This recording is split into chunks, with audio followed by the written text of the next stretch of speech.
L'enseignement de cette semaine portera sur une affirmation de Jésus, « Je suis le pain de la vie », que nous trouvons dans l'Évangile selon saint Jean au chapitre 6. Je vous invite à relire au moins les versets 22 à 71 de ce chapitre 6 de l'Évangile selon saint Jean. Un discours certes un peu long, mais qui donne le trésor de cette affirmation déroutante de Jésus, « Je suis le pain de la vie ». Cette affirmation est longtemps restée mystérieuse pour moi, m'a beaucoup travaillé.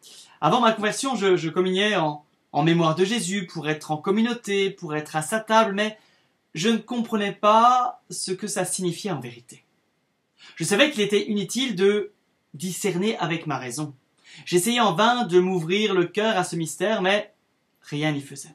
Chaque dimanche, je faisais la queue, j'attendais mon tour, je communiais en ayant l'impression d'être passé à côté de quelque chose. Cela ne me tourmentait pas tant que ça. Je savais que je devais être patient, que je devais être confiant, que cela me dépassait. Et puis, comme une ironie du sort, voici qu'un jour, je suis bouleversé par cette parole de Jésus, « Je suis le pain de la vie ». Comme si Jésus, souriant, me guidait vers un chemin de plus en plus incompréhensible.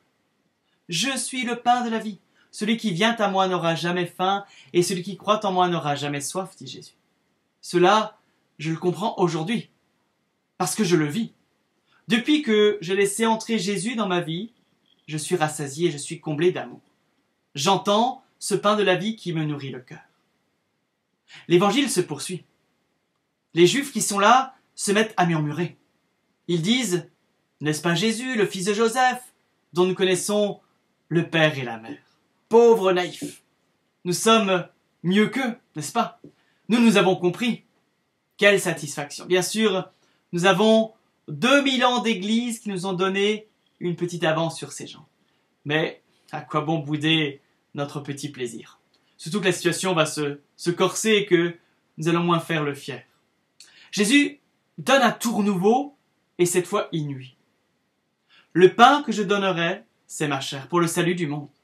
Là, notre œil se fige, nos oreilles sont aux aguets, car nous venons d'entrer dans une dimension qui nous échappe.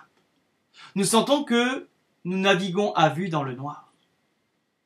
Les mêmes juifs naïfs dont nous étions prêts à nous moquer il y a quelques instants se posent tout d'un coup une question qui nous les rend proches.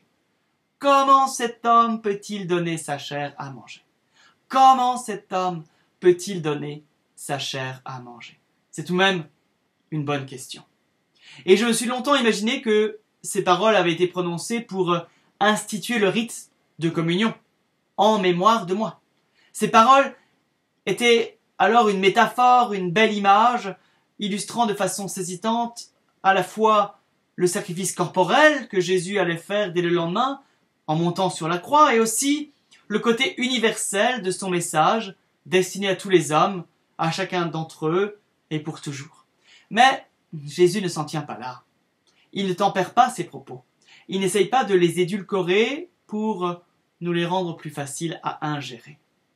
Au contraire, il les martèle avec calme, il les martèle avec force. En vérité, je vous le dis, si vous ne mangez pas la chair du Fils de l'homme et ne buvez pas son sang, vous n'avez point la vie en vous-même.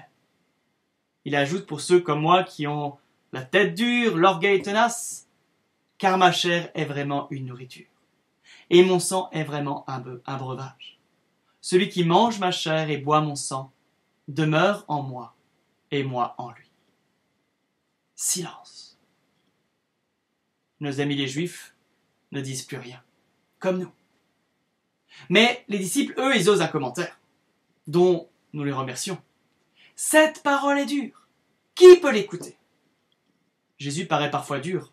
Jésus paraît parfois même tranchant.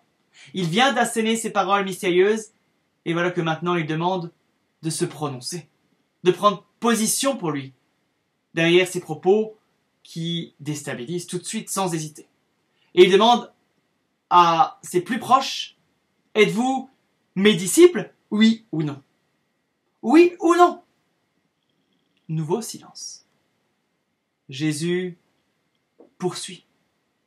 Êtes-vous prêt à apprendre ou voulez-vous juger? Jésus est intraitable, mais il se montre heureusement plein de mansuétude pour nous.